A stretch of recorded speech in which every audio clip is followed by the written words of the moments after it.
Hello guys, आप देख रहे हैं financial goals the retailers point summary of trading books की इस सीरीज में आज से हम एक नई बुक को ऐड करने वाले हैं जिसका नाम है price action market trap 7 trap strategies market psychology minimum risk and maximum profit, जिसके ऑथर है रे वांग।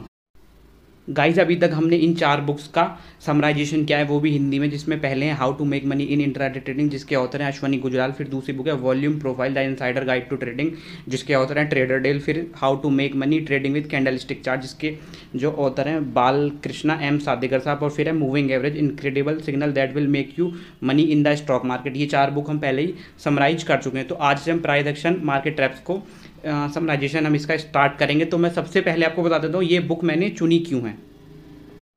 दोस्तों इस बुक को अमेजन किंडल पे 4.5 स्टार मिले, 74 रेटिंग इस पे हुई है और इस बुक को 4.5 स्टार्स मिले। दोस्तों ये 472 शायद की बुक है, तो आप इसको अमेजन किंडल से भी जाके खरीद सकते हैं और आप इसके कमेंट्स भी पढ़ेंगे, वो भी बहुत ज़्यादा लाजवाब है दोस्तों। और मैंने इसको हल्के से पढ़ा, वो बहुत ही औसम बुक है, तो आप इस बुक से काफ़ी कुछ अपनी ट्रेडिंग में इम्प्रूव कर सकते हैं दोस्तों। तो हम कोशिश करेंगे कि इस बुक को जल्दी से जल्दी ख़त्म करें ताकि आपकी ट्रेडिंग इंप्रूव जल्दी से जल्दी हो। तो आप अगर कमेंट्स भी पढ़ेंगे तो बहुत अच्छे आपको कमेंट्स मिलेंगे दोस्तों, कोई नेगेटिव कमेंट बहुत कम है इसमें। 4.5 स्टार इसकी रेटिंग दी हुई है। जैसे एक कमेंट में पढ़ा good bunch of point to be remembered on enhance trading, good example given to trade ranger and watching out of false break, good to read a very productive book and all that. मतलब बहुत अच्छे अच्छे comments आपको इस पर मिलेंगे। तो अभी हम टाइम वेस्ट नहीं करते हैं और इस बुक में आगे बढ़ते हैं दोस्तों। पहले हम इस बुक का टेबल ऑफ कंटेंट जान लेते हैं कि इस बुक में हम पढ़ने क्या वाले हैं। देखो पहला मार्केट इज बैटलफील्ड, फिर price action the unique language of market, फिर ट्रेंड एंड रेंज, फिर रिवर्सल के बारे में पढ़ेंगे, फिर importance of confirmation, support and resistance, gap up gap down के बारे में, फिर कॉन्ट्रैक्शन एंड एक्सपेंशन थ्योरी, फिर हमारा common trap, the stop loss trap, the gain trap, failed breakout trap, back to back trap, double trap, news morning special and final thoughts. हम इनके बारे में इस बुक को पढ़ने वाले हैं दोस्तों।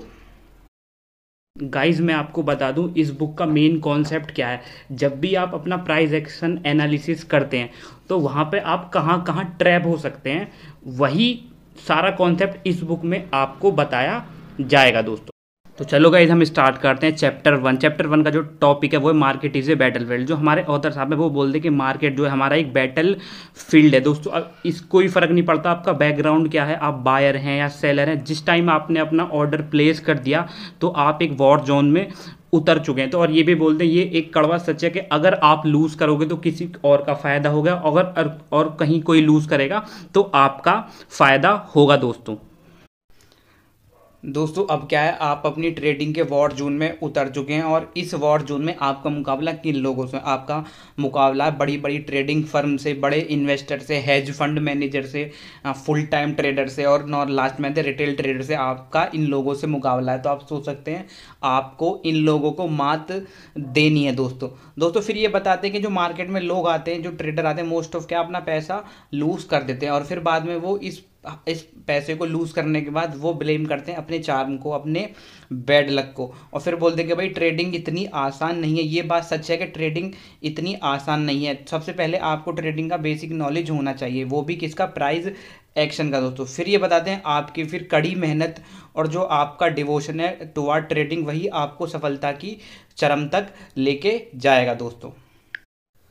फिर हमारे ऑथर साहब बताते हैं कि आपको मार्केट में बहुत सारी ऐसी बुक्स मिल जाएंगी, ऐसे इंडिकेटर्स मिल जाएंगे, पैटर्न्स मिल जाएंगे, आपको ऐसी स्ट्रेटजीज आपको बताई जाएंगी, एंट्री एग्जिट सिग्नल आपको बताए जाएंगे जो कि पेड होंगे, जो कि जब आपको लगेगा, जब आपको ये चीज़ें मिल जाएंगी आपको लगेगा कि भाई मेरे को तो होली ग्रेल मिल गया है ट्रेडिंग का, इससे बेहतर कुछ नहीं है। बट असल में क्या होता है कि आप इन चीज़ों को एडॉप्ट कर लेते हैं, उससे क्या होता है जो भी आप एनालाइजिंग करते हैं, जो आपकी भी एनालाइजिंग पावर है उसको क्या पैरालाइज ये चीज़ें मार देते हैं। फिर आप आगे एनालाइज नहीं कर पाते, आप चीज़ों को नहीं समझ पाते, आप साइकोलॉजिकल नहीं समझ पाते कि भाई ये वाला प्राइस मूवमेंट क्यों हो रहा है, क्या रीज़न है, क्यों हो रहा, तो नहीं कर पाएंगे क्योंकि आपको जो स्ट्रेटजीज बताई गई हैं आप उनको ब्लाइंडली फॉलो करते हैं दोस्तों। गाइज आपको इस बुक की थीम तो पता चली गई होगी। इस बुक की थीम है कि जब भी आप प्राइस एक्शन एनालिसिस करते हो और जहां आप ट्रैप हो सकते हो तो उन्हीं ट्रैप्स को आपको इस बुक में बताया जाएगा कि आप कहां कहां फंस सकते हो और जहाँ पे फंस सकते हो तो वहाँ से आप कैसे बच सकते हो, ठीक है। तो हमारे ऑथर साहब ने आपको एक एग्जांपल देके समझाने की कोशिश की है कि देखो मान लो ठीक है आप प्राइस एक्शन एनालिसिस कर रहे हो, सबसे बढ़िया बात है, सबसे अच्छा प्राइस एक्शन एनालिसिस होता है, ना कोई इंडिकेटर ना कुछ, हमको केवल प्राइस को एनालिसिस करना है, इट्स ओके वो ठीक है। बट ये बोलते हैं कि आप प्राइस एक्शन एनालिसिस के साथ साथ आप साइकोलॉजिकल एनालिसिस भी किया करो। अब साइकोलॉजिकल एनालिसिस क्या क्या, वो साइकोलॉजिकल एनालिसिस है कि जो बड़े लोग हैं, जो बड़े इन्वेस्टर लोग हैं, वो क्या सोच रहे हैं उसके हिसाब से आप एनालिसिस करो दोस्तों।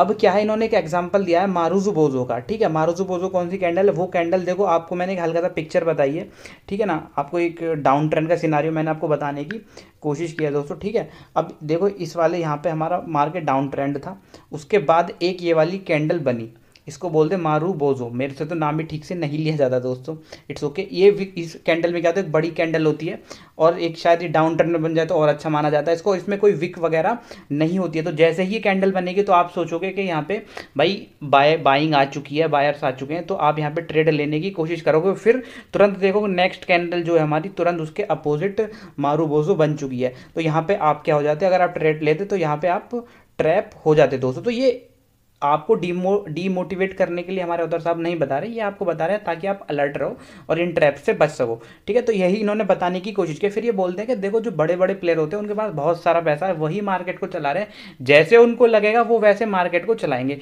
तो ये बहुत ज़्यादा ज़रूरी होता है कि जब भी आप प्राइस एक्शन एनालिसिस कर रहे हो तो आप इन ट्रैप्स के बारे में जानो कि कहाँ पर आप ट्रैप हो सकते हो दोस्तों। क्योंकि जब भी आप ऐसी कैंडल देखोगे, ये वाली कैंडल देखोगे मारुजो बोजो, तो आपको लगेगा कि भाई हाँ मार्केट भागेगा और आप यहाँ पे ट्रैप हो जाओगे दोस्तों। कि आप सोचोगे कि भाई मैंने उस वाली बुक में पढ़ा था कि मारू बोजो बनता है तो मार्केट भागता है, बट हमको इस कैंडल के साथ साथ और भी चीज़ों को एनालिसिस करना है, तो वही इन चीज़ों इस बुक में हम सीखने वाले हैं दोस्तों। गाइस चलो अब हम चैप्टर नंबर 2 की तरफ आगे बढ़ते हैं, जिसका टाइटल है price action the unique language of market. दोस्तों मैं आपको एक बात बता दूं, आप किसी भी बुक को पढ़ना स्टार्ट करेंगे तो शुरू में शायद आपको कुछ बुक बोरिंग लग सकती है, क्योंकि शुरू में क्या आपको वही बताया जाएगा शायद जो आपको पता हो, क्योंकि बेसिक कोई भी ऑथर होगा अपनी बुक में शुरू से ही अपने सारे पत्ते नहीं खोल देगा, सब कुछ आपको पहले या दूसरे चैप्टर में नहीं बता देगा, तो शायद आपको शायद बोरिंग लग सकती है। बट आपसे रिक्वेस्ट है कि आप बुक में बने रहें, क्योंकि कुछ बेसिक चीज़ें भी आप कभी कभी मिस कर जाते हैं जो शायद आपको पता नहीं होती हैं, तो वही कारण है कि शुरू में 1-2 चैप्टर शायद आपको बोरिंग लग सकते हैं दोस्तों। तो इस चैप्टर 2 की खास बात मैं बता दूं, चैप्टर 1 में हमने द बैटल फील्ड के बारे में पढ़ा, market is a battle field, और दूसरा जो हमारा यूनिक लैंग्वेज ऑफ मार्केट, इसमें जो हमारा ऑथर का जो मेन फोकस रहा है वो इंडिकेटर्स के ऊपर। आपको पता है ये बुक डिपेंड कर, जो बुक है हमारी वो प्राइस एक्शन के ऊपर है, ठीक है ना। तो ये इसमें पूरा आपको इस चैप्टर में आपको बताया गया कि आप फुल्ली थोरोली डिपेंड ना रहें इंडिकेटर पे।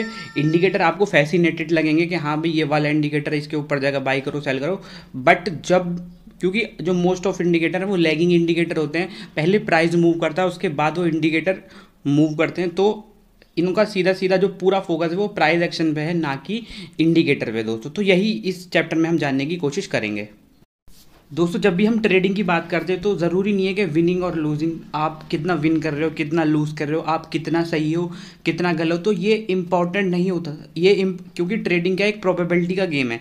तो अब क्या इंपॉर्टेंट है वो है कि आप कैसे अपनी प्रोबेबिलिटी को इंक्रीज़ कर रहे हो अपने फेवर में, ठीक है। जिस चीज़ में आपको एज है उसकी प्रोबेबिलिटी आपको बढ़ानी है, सिंपल ये ट्रेडिंग का गेम है। तो अगर आपको प्राइस एक्शन के मार्केट ट्रैप्स के बारे में अगर पता लग जाए तो आप क्या कर सकते हैं, आप जो मैनिपुलेशन का शिकार होते हैं, आपके स्टॉप लॉस हंट होता है, तो उससे आप बच सकते हैं दोस्तों। तो फिर ये बोलता है कि ये कोई नई चीज़ नहीं है, ये मैनिपुलेशन सदियों से होता रहा, पिछली कई सालों से होता रहा पिछले, और आगे भी होता रहेगा, ये चेंज नहीं होने वाला, चाहे आप कितना भी किसी पे भी बेस्ड हो जाए, पर ये चीज़ होती रहेंगी। तो आपको ज़रूरी है कि आपको फ्लो के साथ जाना है और आपको इन चीज़ों के साथ ही आपको ट्रेडिंग में आगे बढ़ना चाहिए दोस्तों। चलो दोस्तों आगे बढ़ते हैं। फिर इन्होंने वही प्राइस एक्शन पर जोर देते हुए बोला है कि अगर आप जो मतलब इंडिकेटर्स पर ट्रेड करते हैं वो ऐसा क्यों नहीं करते कि जब हमारा मार्केट हमारा किसी भी मूविंग एवरेज के ऊपर आके क्लोज होता है तो अब तभी आप बाई क्यों नहीं करते हैं, ठीक है ना। आप प्राइस एक्शन का वेट क्यों करते हैं, फिर इन्होंने बोल दिया कि आप ऐसा क्यों नहीं करते जब स्टोकेस्टिक नंबर, जो स्टोकेस्टिक हमारा इंडिकेटर है वो 80 के ऊपर चला जाता है, फिर भी तब तो वो ओवरबोट में हो गया, तब भी मार्केट ऊपर क्यों चलता चला जाता है। अगर ऐसा है, अगर इंडिकेटर पूरा वर्क करते हैं, तो इन्होंने कुछ इंडिकेटर्स के बारे में बताया जो कि मैं बता रहा हूँ वही कि ये क्या थोड़ा प्राइस एक्शन की तरफ ज़्यादा फोकस कर रहे हैं दोस्तों। गाइस अभी हमने क्या स्क्रीन पर एक क्रूड ऑयल का चार्ट लगाया है, ठीक है। तो देखो ये दो अलग अलग चार्ट हैं, एक ये पूरा एक चार्ट है जिसमें बहुत सारे इंडिकेटर्स लगे हुए हैं, और एक दूसरा हमारा ये पूरा नेक्ड चार्ट है, ठीक है ना। दोनों का टाइम फ्रेम बिल्कुल सेम है। तो आप देख सकते हैं, देखो ऊपर वाली जो चार्ट में हमारे 6 इंडिकेटर्स लगे हुए हैं, जिसमें हमारा 8 का मूविंग एवरेज है, 20 का मूविंग एवरेज, स्टॉकेस्टिक है, RSI है, वॉल्यूम है, MACD एंड ऑल दैट, मतलब 6 हमारे इंडिकेटर लगे हुए हैं। और वहीं ये जो हमारा चार्ट है बिल्कुल नेक्ड है, ये हमारा प्योर प्राइस एक्शन पर ट्रेड कर रहा है। तो देखो आप खुद ही अंदाजा लगा सकते हैं कि आपको विजिबिलिटी किस में क्लियर है, मतलब जो नॉइज है कौन से चार्ट में ज़्यादा है। तो सिंपल ऑब्वियसली जो भी पहली बार इस चार्ट को देखेगा उसको नॉइज ज़्यादा मिलेगी, ठीक है ना। देखो ये चार्ट बिल्कुल सिंपल प्राइस एक्शन बेस्ड जो बिल्कुल नेक्ड चार्ट है, तो जो बिल्कुल आप क्लियर कट इसमें समझ पा रहे होंगे। बट इसमें इतने 5-6 इंडिकेटर लगने के बाद आप क्या इस नॉइज का शिकार हो जाएंगे। एक इंडिकेटर बाई कह रहा होगा, एक सेल कह रहा होगा, जो कि कन्फ्यूजन भरा रहेगा और आप शायद ट्रेड भी नहीं ले पाएंगे। तो इन्होंने यही दिखाने की कोशिश की है दोस्तों। फिर ये बोलते हैं कि बता मुझे ये बताइए कि आप प्राइस एक्शन की डेफिनेशन क्या है। देखो प्राइस एक्शन की डेफिनेशन है किसी भी तरह के प्राइस में चेंज होना ही प्राइस एक्शन है दोस्तों। फिर ये बोलते हैं कि हम प्राइस एक्शन में ऐसा क्या करते हैं, तो बताते हैं कि प्राइस एक्शन में हम क्या करते हैं, मतलब पास्ट का रेफरेंस लेके फ्यूचर को प्रिडिक्ट करने की कोशिश करते हैं। सिंपल प्राइस एक्शन का मीनिंग ये है कि आप पास्ट का रेफरेंस लेंगे और उसी को प्लॉट करेंगे फ्यूचर के लिए, ठीक है। तो आप इसमें क्या सारी साइकोलॉजी सब कुछ इन्वॉल्व हो जाता है। तो ये बोलते हैं अगर आप 5 मिनट का भी अपने कैंडलस्टिक चार्ट ले रखा है, प्राइस एक्शन में काम कर रहे हैं, तो आपको बताया जाएगा कि 5 मिनट में प्राइस एक्शन का क्या सिनारियो चल रहा है दोस्तों। एक बार फिर दोबारा से इंडिकेटर के ऊपर आ चुके हैं। ये बोलते हैं कि देखो मैं जो नेक्ड चार्ट क्यों प्रेफर करता हूँ, सिंपल ये है कि आप सबको पता होगा कि हमारा जब जो भी हम इंडिकेटर्स लेते हैं वो क्या है, साइडवेज मार्केट जो हमारा रेंजिंग मार्केट होता है उसमें मोस्ट ऑफ जो इंडिकेटर है वो काम नहीं करते दोस्तों, क्योंकि मार्केट नीचे जाएगा फिर हल्का सा ऊपर जाएगा फिर नीचे जाएगा। तो रेंजिंग मार्केट में क्या हमारा जो ये इंडिकेटर होते हैं ये काम नहीं करते हैं। और आपकी नॉलेज के लिए बता दूं 75% टाइम मार्केट हमारा क्या रहता है, रेंजिंग या साइडवेज मूवमेंट में रहता है दोस्तों। देखो तो फिर क्या वो अब जब ब्रेकआउट या ब्रेकडाउन होता है जो फेयर वैल्यू होती है वो रेंज मार्केट से ही पैदा होती है दोस्तों। तो अभी हम एक चार्ट आपको दिखाएंगे, उसकी मदद से आपको समझाने की कोशिश करेंगे कि प्राइस एक्शन क्या है और कैसे काम करता है। बोलते हैं कि जो ज़्यादातर इंडिकेटर हैं वो आपको नहीं बता सकते कि मार्केट रेंज बाउंड है या हमारा साइडवेज है या हमारा ट्रेंडिंग मार्केट है, क्योंकि जितने भी हमारे इंडिकेटर हैं वो इस चीज़ पे वर्क नहीं करते दोस्तों। ये चीज़ें केवल आपको जो हमारा प्राइस एक्शन है वही बता सकता है। आप कभी भी कोई सा भी इंडिकेटर लगा के देख लीजिए, वो नहीं बताएगा आपको कि मार्केट साइडवेज चल रहा है या रेंजिंग है या हमारा ट्रेंडिंग है, ठीक है। वो केवल आपको चार्ट बता सकता है, नेक्ड चार्ट, जो कि प्राइस एक्शन पे फुल्ली डिपेंड करता हो दोस्तों। गाइस देखो आपके सामने अभी एक चार्ट आपको दिख रहा होगा, हम इसकी मदद से आपको बताने की कोशिश करेंगे कि रेंजिंग और ट्रेंडिंग मार्केट, हालांकि आप सबको पता है बट इन्होंने पहले ही बताया कि कोई भी इंडिकेटर आपको नहीं बता सकता कि मार्केट हमारा ट्रेंडिंग है रेंजिंग है। तो जैसा कि देखो हम आपको बता, देखो पहला यहाँ पे इस वाले पोर्शन को आप देख सकते हैं, यहाँ पे आप हमारे माउस को थोड़ा ध्यान दीजिएगा। तो यहाँ पे लिखा है रेंज इक्विलिब्रियम बैलेंस। इसका मतलब ये यहाँ पे हमारा क्या मार्केट साइडवेज चल रहा है, ठीक है ना। अब साइडवेज चल रहा है तो उसमें क्या हो रहा है, बायर्स और सेलर्स दोनों पावरफुल हैं। ऊपर जाता है तो सेल हो जाता है, इस पॉइंट पे जाता है तो सेल हो जाता है, और नीचे आ जाता है तो बाई हो जाता है, ठीक है। तो यही चल रहा है। तो इसका मतलब ये कि हमारा रेंजिंग मार्केट चल रहा है। अब यहाँ पे क्या होता है, यहाँ पे एक ब्रेक डाउन होता है, ठीक है। अब ब्रेक डाउन का मतलब क्या, यहाँ पे इम्बैलेंस हो चुका है। इसका मतलब क्या, देखो जब तक हमारा मार्केट रेंज में था तब तक क्या था, हमारा बायर्स और सेलर्स बराबर थे, दोनों स्ट्रॉन्ग थे। अब जैसे यहाँ पे ब्रेक डाउन होता है, इस वाली कैंडल से ब्रेक डाउन होता है और इस इक्विलिब्रियम रेंज को जैसे ही तोड़ता है, तो अब क्या हो जाता है, यहाँ पे सेलर्स ज़्यादा होते हैं और बायर जो हो जाते हैं वीक हो जाते हैं, ठीक है। अब फिर क्या होता है, फिर देखो ट्रेंड इसमें लिखा हो ट्रेंडिंग ब्रेकआउट अनबैलेंस, मतलब यहाँ पे ब्रेकआउट हो चुका है और अनबैलेंस है। ये अनबैलेंस लेकर आ रहा है क्योंकि सेलर्स ज़्यादा हैं, बायर्स नहीं है इसमें। अब यहाँ पे क्या हो रहा है, नीचे आया, उसके बाद एक हल्का पुल बैक, फिर नीचे आया, हल्का पुल बैक, हल्का पुल बैक, और एक ब्रेक डाउन के बाद फिर एक रेंज में जा चुका है मार्केट, ठीक है। अब आ जाओ रेंज इक्विलिब्रियम। अब यहाँ पे क्या, यहाँ पे बायर्स और सेलर्स बराबर हो चुके हैं। तो यही इन्होंने बताने की कोशिश की है। देखो यहाँ पे नीचे जाएगा, ऊपर जाएगा तो सेल हो जाएगा, नीचे आएगा तो बाई हो जाएगा। तो यहाँ पे फिर एक रेंज इक्विलिब्रियम बनी और उसके बाद फिर एक और अनबैलेंस आ चुका है, इक्विलिब्रियम बैलेंस हट चुका है और यहाँ पे फिर सेलर एक्टिवेट हो गए और फिर मार्केट नीचे आ गया। तो यही इन्होंने बताने की कोशिश की है कि आप अगर इन चीज़ों पे इंडिकेटर प्लॉट करेंगे तो काम नहीं कर, ये बिल्कुल काम नहीं कर पाएंगे। बट हाँ इन्होंने एक बात और की है कि जो मूविंग एवरेज, इन्होंने 20 के मूविंग एवरेज पे खासा जोर दिया और बताया कि हाँ वो एक बार को आप यूज़ कर सकते हैं, बट प्योरली प्राइस एक्शन पे ही आपको डिपेंड रहना है दोस्तों। अभी क्या हमारा ये चैप्टर ख़त्म हो चुका है। नेक्स्ट वीडियो में हम चैप्टर नंबर 3 को डिस्कस करेंगे, जिसका जो हमारा टाइटल है ट्रेंड एंड रेंज। आज हमने 2 चैप्टर को कवर कर लिया है दोस्तों। आई होप कि ये वीडियो आपको अच्छी लगी होगी, तो आप लाइक कर देना। जो भाई हमारे स्टॉक मार्केट में नए उनको ये बुक शेयर कर देना, और आप हमारे चैनल पर नए हैं तो हमारे चैनल को प्लीज़ सब्सक्राइब कर देना। चलो बाय दोस्तों।